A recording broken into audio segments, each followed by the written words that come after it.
Bonjour à tous, j'espère que vous allez bien. On se retrouve aujourd'hui pour une nouvelle vidéo sur tous mes projets en cours, puisque la dernière vidéo que je vous avais fait parlait de l'hiver 2023, c'était 2022-2023. Et donc là, comme le printemps est bien entamé, je vais vous montrer sur quoi je suis en train de travailler. On commence directement avec mes deux journaux quotidiens, je vais dire, ce sont les journaux avec lesquels je travaille le plus souvent. En fait, je ne sais pas si je dois continuer de vous les montrer dans ces vidéos de projets en cours, puisqu'en fait, ce sont les journaux dans lesquels je travaille tout le temps. En fait, je me suis rendu compte aussi que mon Creative Journal, que vous connaissez maintenant plutôt bien, ça fait 1 an que je le tiens et je suis assez fière de moi et je suis assez contente de moi. Donc, petit bilan après 1 an, je suis toujours aussi contente de tenir ce journal, ça m'amuse toujours autant, c'est ma petite pause créative de 15-20 minutes. Je me rends compte aussi que je le tiens beaucoup plus souvent le week-end qu'en semaine. Mais voilà, c'est ok, j'aime bien faire le petit bilan, raconter mes petites journées. Je vais vous montrer un tout petit peu dedans, parce que bon, souvent j'écris des trucs assez personnels, donc j'aime pas trop le feuilleter, mais voilà, juste pour vous montrer que je travaille toujours dedans. Entre temps, je me suis fait 2 cartes qui sont des petites cartes Vision Board. Pourquoi j'ai fait ça comme ça? Parce que comme ça, je les vois tout le temps, puisque je suis tout le temps mon nez dedans, et donc ça me rappelle un petit peu ce que j'ai envie de voir se réaliser dans ma vie, à savoir être créative, avoir du temps pour être créative, et être quelqu'un de pétillant, de joyeux. J'ai mis cette image de Iris Apfel, qui est une grande dame, très colorée, avec beaucoup de style. Et donc voilà, et alors ma petite Molly Roberts, qui pour moi aussi est vraiment la représentation de la joie, de la créativité, de la couleur. Donc j'ai mis ces 2 petites cartes-là, un peu comme un focus sur quoi me concentrer.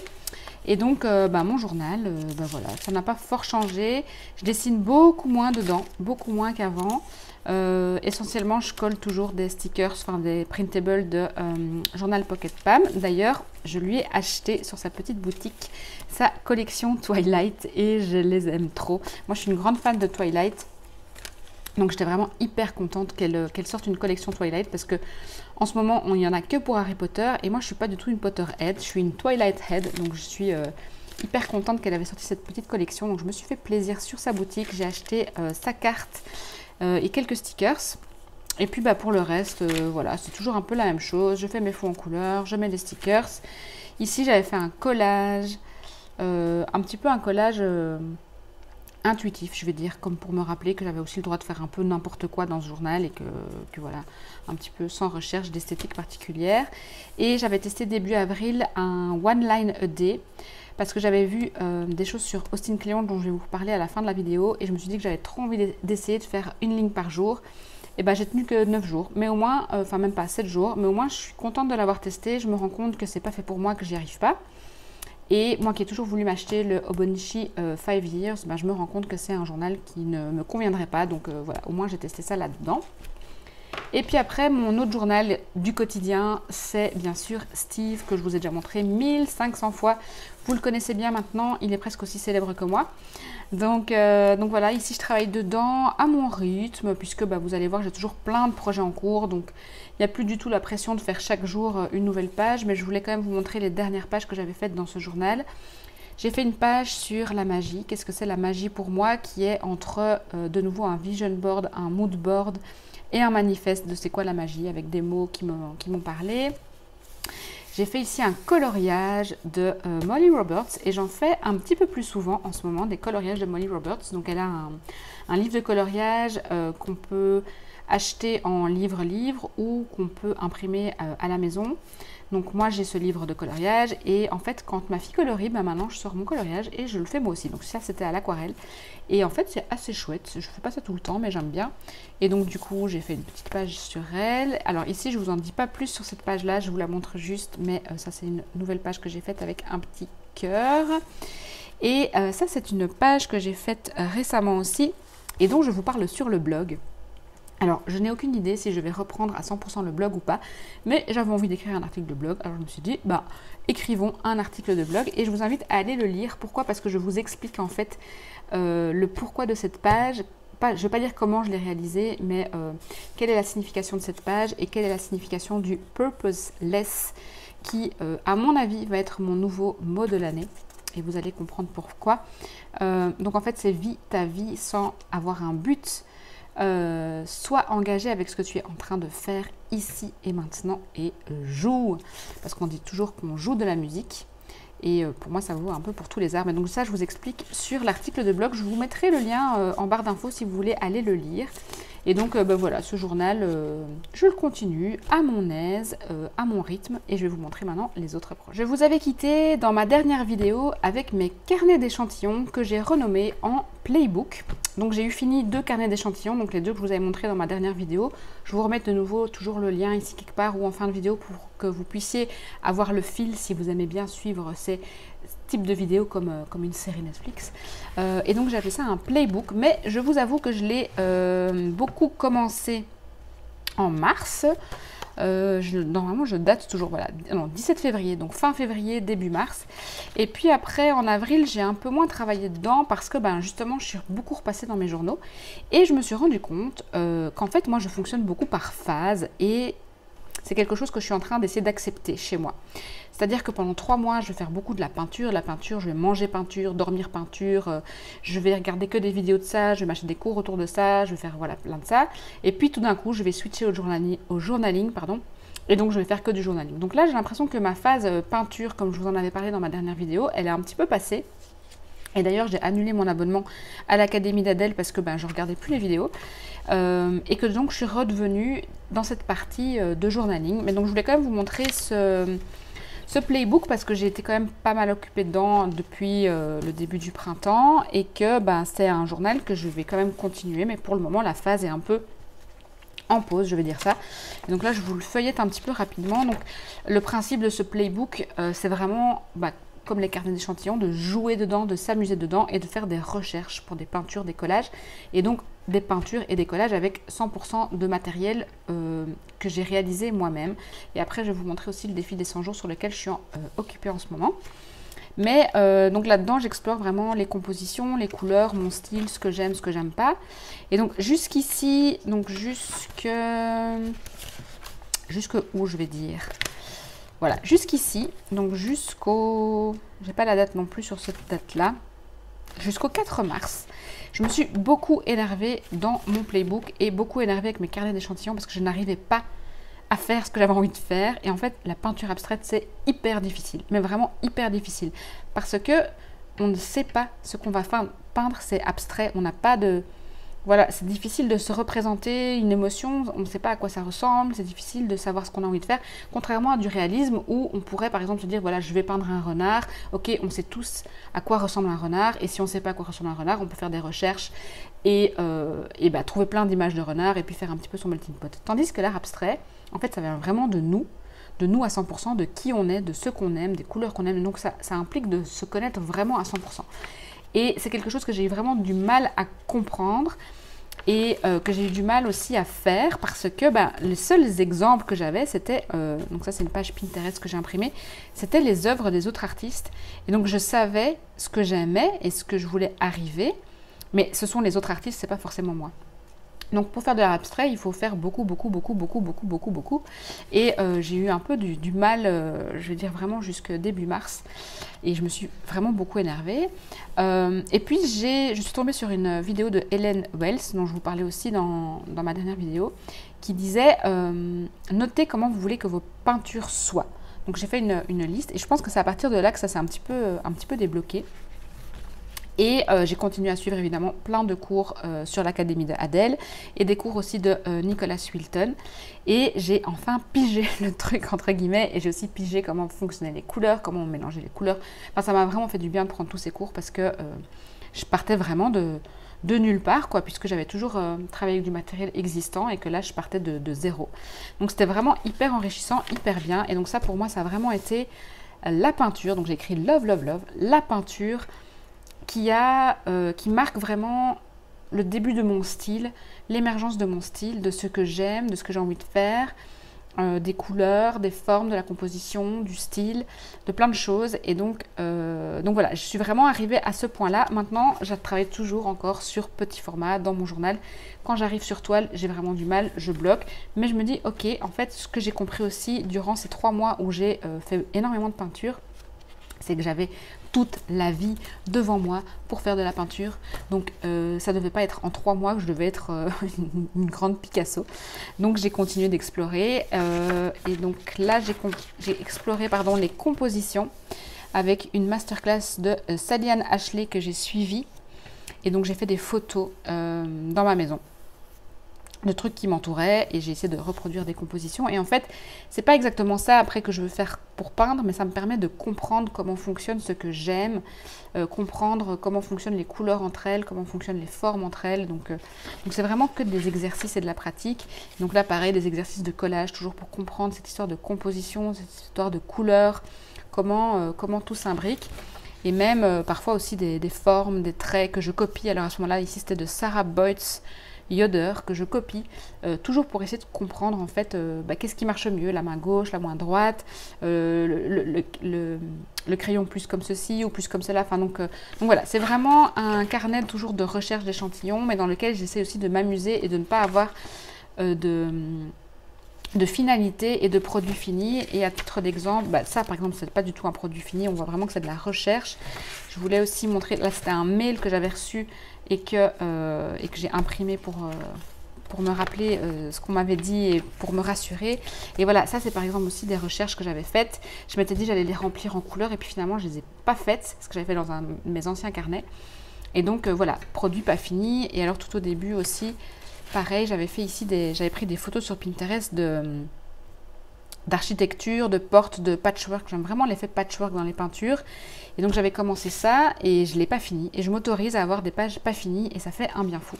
Donc ça c'est mon playbook. Je pense pas tout de suite le reprendre en ce moment puisque je vous dis je suis à fond de nouveau dans le papier, dans les journaux, dans le collage, dans le junk. Je vais vous montrer d'autres projets, mais c'est un compagnon qui va rester en tout cas dans mon quotidien. Alors pas dans l'immédiat, mais en tout cas dans un futur proche.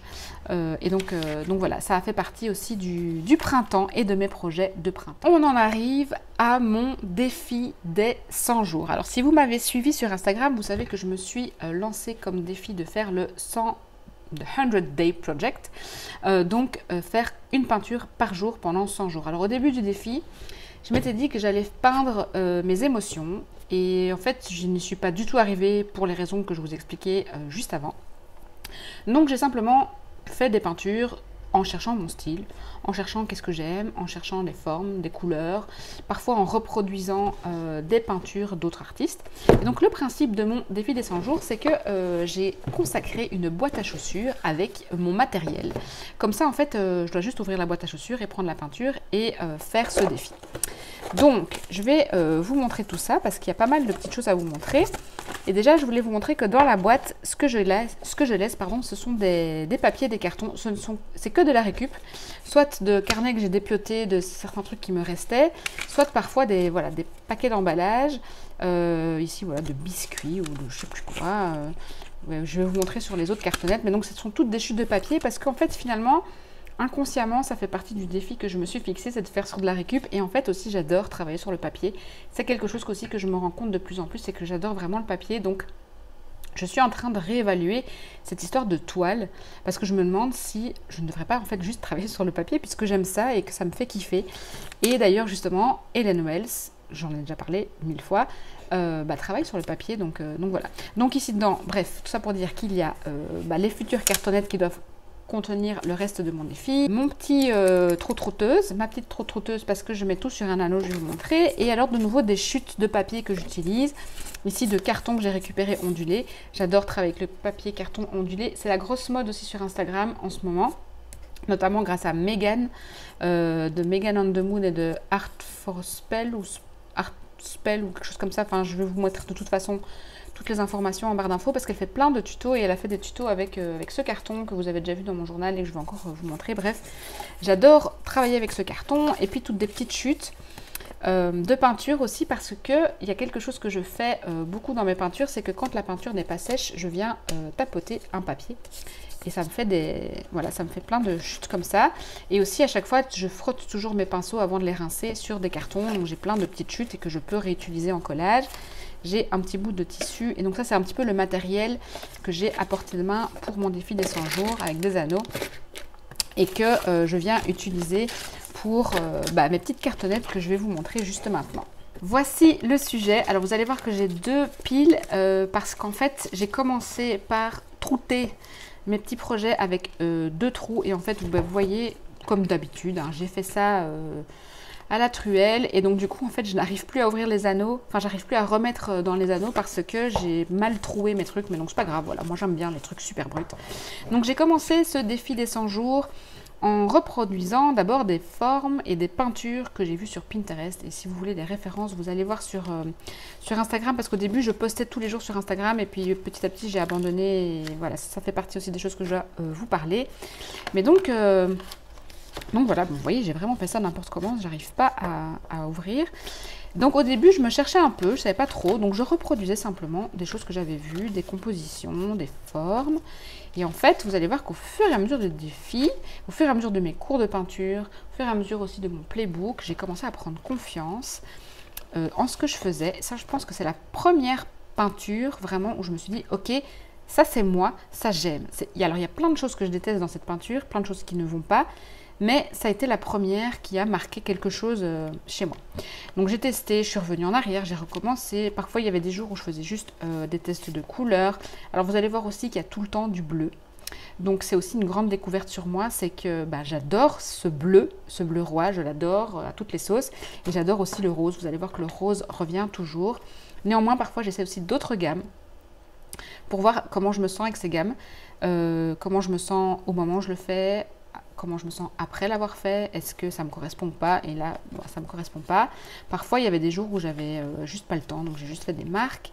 Et celle-ci, le jour 14, ça a été vraiment la peinture, qui correspond d'ailleurs à celle que je vous ai montrée dans mon playbook. La peinture où je me suis dit, ok, à 100%, c'est exactement ça que je veux faire. Et ça, en fait, c'est une copie de Alison James, une artiste que j'ai trouvée sur Instagram et que j'adore. Et donc, j'ai commencé un peu à explorer aussi plus sa peinture à elle pour essayer de comprendre ce que j'aimais, tout en essayant aussi de faire mon propre style. J'ai aussi pas mal copié l'artiste Terry Froelich, je ne sais pas très bien comment on dit, pareil, vous allez retrouver sur Instagram, en essayant aussi de mettre des trucs à ma sauce. Donc là, j'ai expérimenté avec la couture. Et puis, de temps en temps, je faisais moi-même mes propres tests. C'était un jour où j'étais hyper en colère et j'avais pas envie du tout de le faire. Et donc, j'ai fait n'importe quoi. J'ai fait du noir. Il y en a plein qui m'ont dit qu'ils avaient adoré cette peinture. Ce que je trouve très étonnant parce que, alors, moi, c'est pas du tout mon style et je n'aime pas du tout. Mais voilà. Apparemment, elle représente bien ma colère. Mais donc voilà, ça c'est mon défi des 100 jours. Et donc, vous voyez qu'au fur et à mesure des journées, on arrive au jour 23. De nouveau, j'adore ce jour-là. On voit qu'il y a quelque chose qui s'affine, il y a des codes qui sont là, des couleurs qui reviennent, je commence à piger le truc, à comprendre les compositions, les couleurs. J'ajoute ici à partir de là aussi du collage, parce qu'en fait le collage c'est mon truc, j'aime vraiment trop ça, donc je ne peux pas faire autrement que de faire du collage. Ici je reproduis les compositions des photos que j'ai prises chez moi à la maison. Hop. Donc voilà, ça c'est mes premiers 50 jours. Ici de nouveau c'était un jour où j'étais pas très bien. J'avais un tourbillon d'émotions. Donc j'ai quand même essayé parfois de peindre mes émotions et parfois ça marche, parfois ça marche pas. Et puis toujours expérimenter des couleurs, la joie.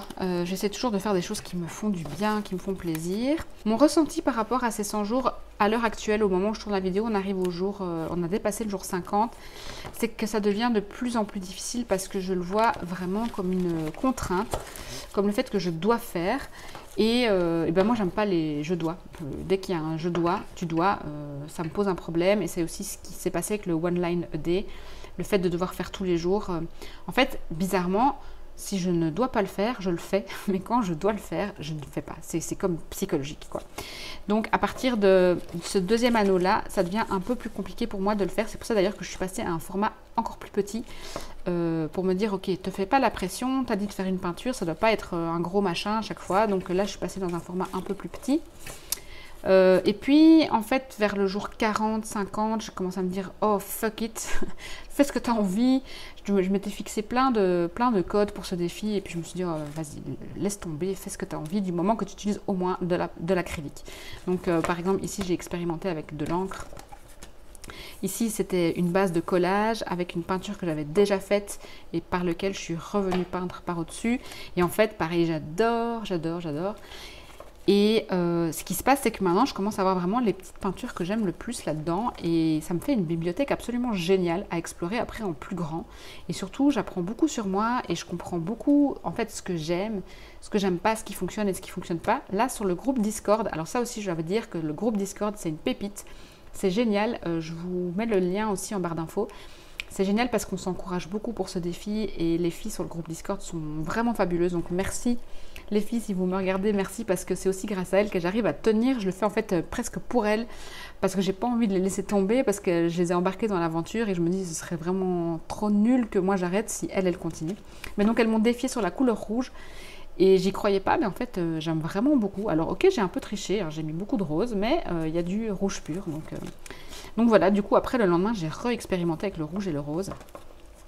Et donc j'ai continué, le jour 48, je me suis vraiment dit zut flûte, je mets des paillettes. Je n'aime pas du tout cette carte là, mais voilà, je l'ai faite. Alors autant j'aime mettre des paillettes dans mon art journal, autant en peinture, ça ne me plaît pas du tout. Au passage, paquet de biscuits. Hein. Et jour 49 et 50, je les ai fait d'affilée. C'était en fait, au moment où je tourne la vidéo, c'était hier.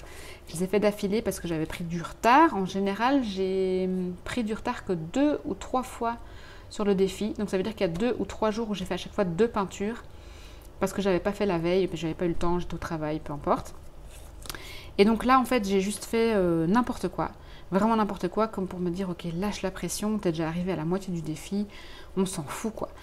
Ça correspond aussi à ce fameux blog post que je vous ai écrit et qui est très très important pour moi et qui, je sens, va marquer un gros tournant dans ma façon d'aborder les réseaux sociaux et la créativité. Et donc j'en arrive à ce que je voulais vous dire, c'est que j'ai de nouveau supprimé Instagram de mon téléphone parce que ça ne va pas. Alors je ne vais pas re-expliquer ma relation amour-haine avec Instagram, j'en ai déjà suffisamment parlé, j'en parle aussi dans la liste d'emails. Mais voilà, si vous ne me voyez pas présente sur Instagram, suivez-moi sur Discord ou suivez-moi sur la newsletter ou maintenant éventuellement sur le blog. J'ai plein d'autres plateformes ou même ici où je communique relativement souvent. Instagram m'angoisse. J'aimerais vraiment m'affranchir de ce réseau social. Alors je sais que je l'ai déjà dit l'année dernière et que j'ai tenu 6 mois et qu'après je suis revenue. Et peut-être que ce sera toujours comme ça. Comme je vous ai dit, je fonctionne par passe, donc ce sera peut-être de nouveau une passe, j'en sais rien. Mais donc voilà, c'est dit, Instagram pour le moment, c'est no way, j'en ai vraiment marre.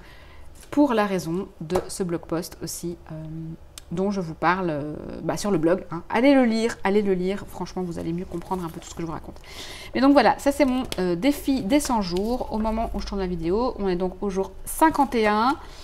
Allez, on va y arriver. Prochain petit projet sur lequel je suis occupée et que j'adore. Juste, je le vois, vous ne me voyez pas, mais je le vois, ça me rend joie. C'est un petit junk journal licorne que j'ai fait. Alors, pourquoi un junk journal licorne? Pour 2 raisons. La première, de nouveau, Megan and the Moon, donc, dont je vous ai parlé, et pareil, je vous remets le lien, fait beaucoup de junk journaux comme ça avec ce fameux carton ondulé. Et donc, y a plein de gens qui la suivent, et donc il y a plein de gens qui en ont fait. Et je me suis dit, ah, c'est trop génial, moi aussi je vais en faire un. Donc j'en ai fait un, mais comme je suis incapable de suivre les règles, j'en ai fait un à ma sauce, bien évidemment. Et j'ai juste repris donc, son idée de carton ondulé et la façon dont elle le travaille en peinture. Et puis après, à l'intérieur, j'ai fait comme j'avais envie, un peu à la Sweet 15 pour celles qui avaient suivi le programme à l'époque. Et pourquoi licorne? Parce que vous le savez, les licornes et les sirènes, c'est un peu les 2 créatures fantastiques que je chéris au plus haut point depuis toujours. Sirène, la petite sirène, moi, voilà, j'ai 6 ans, je découvre Ariel la petite sirène, amour fou. Et quelques années plus tard, je découvre La dernière licorne, film aussi que j'ai regardé en boucle quand j'étais en primaire, que j'adore aussi. Donc voilà, licorne et sirène, c'est vraiment les 2 animaux. Parce que oui, on peut dire que la sirène est un animal. On peut dire que la sirène est un animal, elle a quand même une queue de poisson. Sont les 2 créatures que j'affectionne particulièrement. Et il y a 2 ans de cela, c'était en 2021, à l'été 2021, j'ai suivi le programme Unicorn Games de Molly Roberts et je me suis abonnée au Patreon de Lucie, des patouilles de Lucie. Pareil, je vais vous mettre le lien en barre d'infos, qui a aussi suivi ce programme-là et qui a suivi un autre programme de Molly et qui dit qu'elle avait fait un journal pour ce programme. Et je me suis dit, mais bon sang de bonsoir, comment je n'y ai pas pensé, moi aussi. Donc j'ai voulu me faire un journal Unicorn Games et ça m'a permis aussi de réécouter les audios de Molly puisque je suis de nouveau dans ma phase Molly. Enfin, c'est pas que j'ai un jour abandonné la phase Molly, mais voilà, je suis à fond dedans. Bref, tout ça pour dire que ce journal licorne, c'est en fait un résumé de ce que c'est pour moi le Unicorn Game, ce que c'est pour moi les licornes, la représentation de la licorne, pourquoi je l'affectionne tant, ce qu'elle représente pour moi, quels sont ses symboles. C'est aussi le junk journal de la joie, de l'amusement, de la couleur, de l'enfance, de la naïveté, de plein de choses. Donc c'est un projet sur lequel je suis occupée depuis plusieurs soirées déjà maintenant. Dans lequel aussi je voulais sortir ma machine à coudre parce que je l'avais fait pour le Junk Journal de Chloé et pour un autre projet, mais je ne l'avais pas encore fait pour moi, donc je voulais le faire pour moi. Et là vous voyez en fait Amalthea, et Amalthea qui est la dernière licorne. Si vous n'avez pas vu ce dessin animé des années 80, Splendeur, il y a d'ailleurs, en fait c'est à la base un livre, j'ai le livre que ma meilleure amie m'avait offert une année pour mon anniversaire et que en fait je n'ai même pas lu, donc je devrais absolument le lire, mais le dessin animé, il a bercé mon enfance. Bref, donc j'ai remis tous les codes des licornes, donc Amalthea. Et en fait, vraiment sans prise de tête, juste coller des trucs, des mots qui me font penser aux licornes. J'ai fait des petites cartonnettes avec des images de Pinterest, avec des petits rappels. Fais ce qui te rend joie et heureuse, juste pour cette raison, pour le fun. On est toujours aussi en lien avec ce blog post que j'ai écrit sur le fait de mener sa vie sans objectif particulier, le fait de faire son art sans objectif. Alors ici, comment être une licorne en étant libre, joyeuse, sauvage.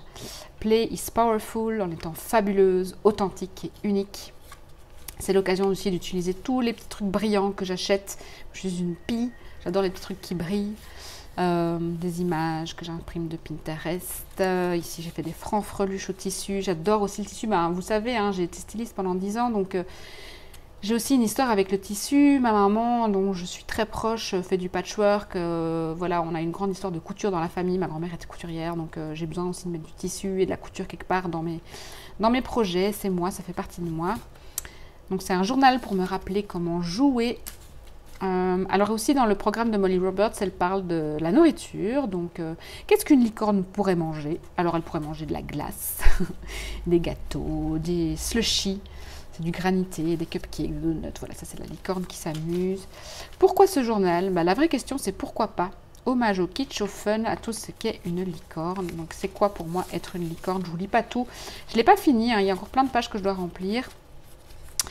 Alors le fameux mot, hein, purposeless, donc vivre sa vie sans objectif. Ça c'est une petite carte de nouveau en suivant de toujours Megan and the Moon et une permission de Molly. Voilà, avec des petites pochettes. Au passage, j'ai récupéré des packaging. J'ai essayé de le faire vraiment façon junk. En fait, tous les papiers que j'ai peints, ce sont des peintures de ma fille qu'elle me dit « Maman, j'ai raté !» Donc, comme elle a raté, je les récupère et moi, je repeins par au-dessus. Ici, il y a ces dessins en dessous et puis c'est de nouveau aussi des papiers quand je frotte mes pinceaux. Je prends n'importe quoi qui me vient sous la main. Donc, je suis en train de me faire un stock de papier de brouillon. Et en fait, après, je me dis, ça me fait des super junk journaux. Donc, du craft. C'est toujours des dessins à elle que je réutilise. Encore toujours ces fameuses cartonnettes sur papier ondulé. Façon Megan. Voilà, ici des petites francs-freluches. De nouveau Amalthea, la dernière licorne. Et ma fille a reçu des petits poneys de son papa chéri. Donc j'ai dit, ah, le packaging, on ne le jette pas. Donc j'ai découpé les petits poneys. Voilà, c'est vraiment... C'est kitsch, c'est fun, c'est l'enfance, ça m'amuse, ça me fait du bien, ça me remplit de joie. Et en fait, c'est tout ce qui compte, c'est tout ce que je voulais vous dire. Faites les choses parce que ça vous remplit de joie. Et purposeless, sans aucun autre but que la joie. La joie, la joie, la joie, la joie. On arrive à la fin de la vidéo. C'est la dernière chose que je voulais vous montrer. Parce que j'aime toujours bien vous montrer aussi les lectures qui m'ont marqué et dans quel mood je suis. Et donc, je voulais vous parler en fait de Austin Kleon. Alors, je vous en ai déjà parlé dans ma vidéo sur le rêve, puisque il était inspiré directement de ce livre-là, Still Like an Artist. Mais je voulais quand même encore vous en reparler parce qu'en fait, j'ai lu les 3 livres là très récemment, donc au mois de mars. Et je voulais vous en reparler parce qu'en fait, pour moi, c'est de nouveau la Bible. Alors je pense que je vais les relire en lecture active, mais j'ai pas envie de noter dedans. Il y a des livres comme ça, je sais pas pourquoi, je sens pas de noter dedans. Donc je sais pas encore comment je vais faire pour... J'ai commencé déjà à faire des photocopies d'ailleurs que je vous ai montré dans mon journal magique. Donc tout a commencé avec Still Like an Artist, que j'ai depuis des plombs. Bah, d'ailleurs je vous l'ai déjà présenté sur ma chaîne.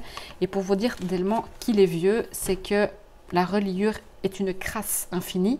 Austin, si tu m'entends, arrête de relier tes livres comme ça parce qu'il y a tout qui tombe. Si vous avez une astuce pour que je puisse relier ce livre à nouveau, ce sont toutes des feuilles volantes qui ont juste été collées, donc bref. Mais donc ce livre, je l'ai acheté il y a hyper longtemps. J'ai cherché l'édition, mais je ne sais pas de quand il date. Mais je sais que je l'ai acheté à mon ancien boulot quand j'étais encore styliste. Et là, ça fait 7 ans que je suis dans mon boulot actuel où je suis, donc l'intitulé exact de mon poste, ça s'appelle Social Media Editor, donc je suis éditrice pour les réseaux sociaux, donc en fait je suis créatrice de contenu pour les réseaux sociaux, donc ça fait 7 ans que je suis à ce poste-ci, et donc là je l'avais acheté dans mon boulot d'avant, donc je pense que ça fait quand même plus que 7 ans, donc peut-être bien 10 ans que je l'ai. Bref, tout ça pour dire que c'est un livre que je relis souvent parce que c'est vraiment, pour moi c'est le livre que vous devez avoir dans votre bibliothèque. Alors malheureusement, il avait été traduit en français et ils ont arrêté de le traduire, donc il est presque introuvable en français, et sur Vinted je l'ai vu à 75 ou 100 euros, quelque chose comme ça, donc voilà, il est en anglais par contre, toujours édité, et vous pouvez encore toujours le trouver sur Amazon.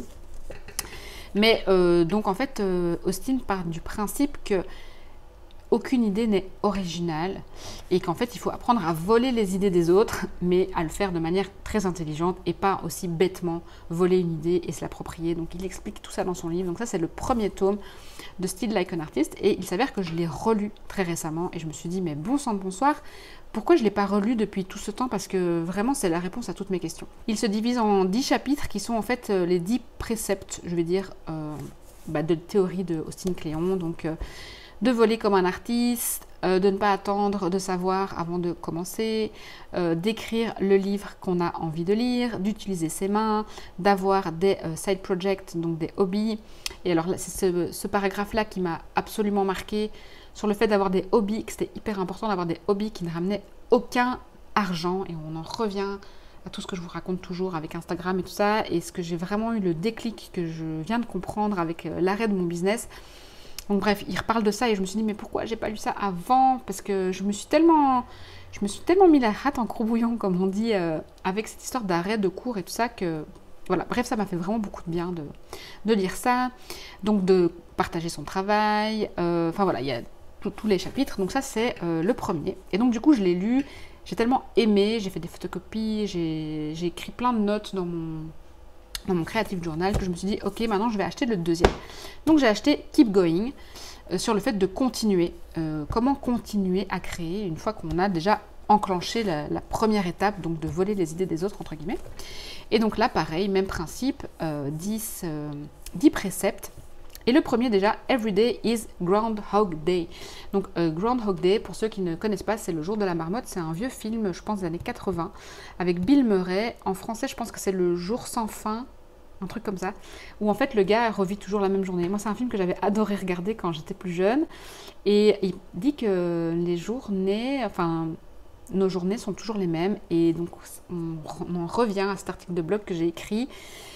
Et sur le fait de faire ces trucs sans objectif. Donc voilà, donc ça c'est le deuxième. Pourquoi continuer, comment continuer. Et puis alors après, bon, il développe un petit peu plus ses idées. Mais de nouveau, le deuxième, je l'ai lu très vite. Alors en fait, ce sont des livres qui se lisent vite, hein, puisque vous voyez, il n'y a pas beaucoup de texte. En fait, ce sont vraiment des livres qui se lisent vite, mais qui se réfléchissent longtemps. Et puis il a pas mal d'illustrations, un peu comme Lynda Barry. D'ailleurs, en fait, je trouvais ça super fun parce que moi j'ai découvert Lynda Barry l'année passée et il en parle tout le temps dans ses livres. Et je me suis dit, mais c'est dingue, comment j'ai pas su avant pour Lynda Barry, parce que ça fait longtemps que j'ai son livre. Mais donc, ce qui est aussi marrant, c'est que comme je peins depuis 3 mois, j'ai pris beaucoup de cours, je me suis renseignée sur beaucoup d'artistes que je ne connaissais pas forcément il y a 3-4 ans.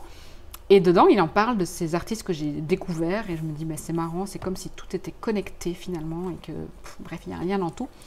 Mais donc, Keep Going, j'ai adoré, et d'ailleurs, je vous ai lu la dernière page de ce livre, Keep Going, dans ma vidéo sur le rêve, où c'est le résumé en fait de ce livre et que je trouvais un texte magnifique que j'ai imprimé 3 fois. Une fois que j'ai devant moi, là, donc là vous ne le voyez pas, mais sur mon panneau de vision que pour quand je peins. Une fois, je l'ai mis dans mon playbook que je vous ai montré tout à l'heure, je l'ai mis à la fin. Et une troisième fois que j'ai mis dans mon journal magique. Donc voilà, et en fait, ça aussi c'est cool. J'aime bien faire des photocopies de livres et remettre ça dans mes journaux et vraiment avoir ces trucs qui me marquent et pas oublier. Avant, je prenais des photos et je ne savais pas quoi faire de ces photos. Et maintenant, je me suis dit, en fait, fais des photocopies et imprime les photos que tu prends. Donc, Keep Going, pardon, la suite de Still Like an Artist, j'ai adoré. Et du coup, j'ai tellement aimé que je me suis dit, allez, allons-y, achète le 3e. Donc, j'ai acheté Show Your Work. Alors, j'étais un peu plus dubitative sur Show Your Work puisque mon travail, je le montre déjà.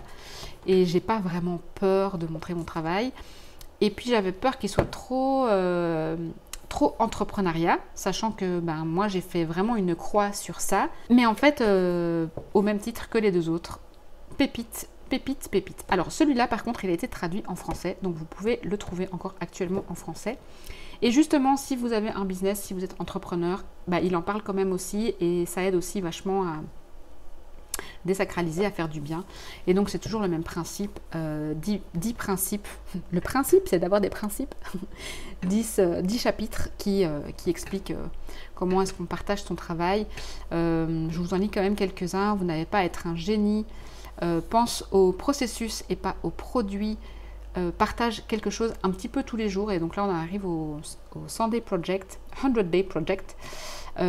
Ouvrez un cabinet de curiosité, partagez des bonnes histoires, apprenez aux autres ce que vous savez, ne devenez pas un human spam. Et ça aussi, ça m'a fait du bien de lire ça parce que je me suis dit, ok, fais attention quand même de ne pas devenir un spam. Bref, c'est vraiment plein de perles de sagesse. Celui-ci, je l'ai un peu moins bien lu que les 2 autres parce qu'en fait, j'en avais déjà lu 2. Et au bout du 3e, je me suis dit, ok, là maintenant, je dois un petit peu laisser le temps de macérer. Mais bon, je l'ai quand même hyper dévoré, c'est toujours le même principe. Donc voilà, c'est quand même des livres dont je voulais vous parler parce que je les adore absolument. Et là, maintenant que je vous en parle, j'ai juste envie de les relire de nouveau et de reprendre plein de notes et de mettre plein de post-it et de faire plein de trucs. Mais pas de noter dedans, parce que comme je vous ai dit, je sais pas pourquoi je sens pas de noter dedans. Peut-être parce que lui, déjà, il a écrit 2 ans comme ça. Donc voilà, si vous ne connaissez pas les livres de Austin Kleon, eh bien je vous invite vivement à aller jeter un œil parce que ça vaut vraiment le détour. Ceci marque donc la fin de cette hyper longue vidéo où je vous présente tous mes projets et mes lectures favorites du moment. Si vous voulez voir en fait les autres éditions des projets en cours et des favoris, dites-le moi, je vais peut-être vous faire une playlist. Et puis dites-moi aussi si ça vous intéresse aussi à chaque fois que je vous remontre mon Creative Journal, sachant qu'il n'y a pas grand-chose qui change en soi. Si vous voulez que je vous en parle plus ou s'il y a un journal en particulier où vous voulez que je vous parle ou un projet que vous voulez que je vous montre en particulier.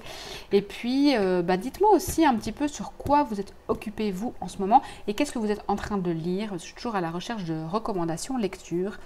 J'ai oublié de vous dire, je ne voulais pas montrer, mais je lis aussi, j'ai commencé aussi la saga des romans Les Gardiens des Cités Perdues, qui est hyper bien. Mais comme je suis qu'au 2e, j'attendais un petit peu avant de vous les montrer, parce que je voudrais être sûre que ce soit bien jusqu'au bout, parce qu'il y en a 8 quand même. Donc voilà, en attendant, je suis très contente d'avoir passé ce moment avec vous. Et d'ici la prochaine vidéo, comme d'habitude, je vous dis, prenez bien soin de vous et de votre créativité. Bye!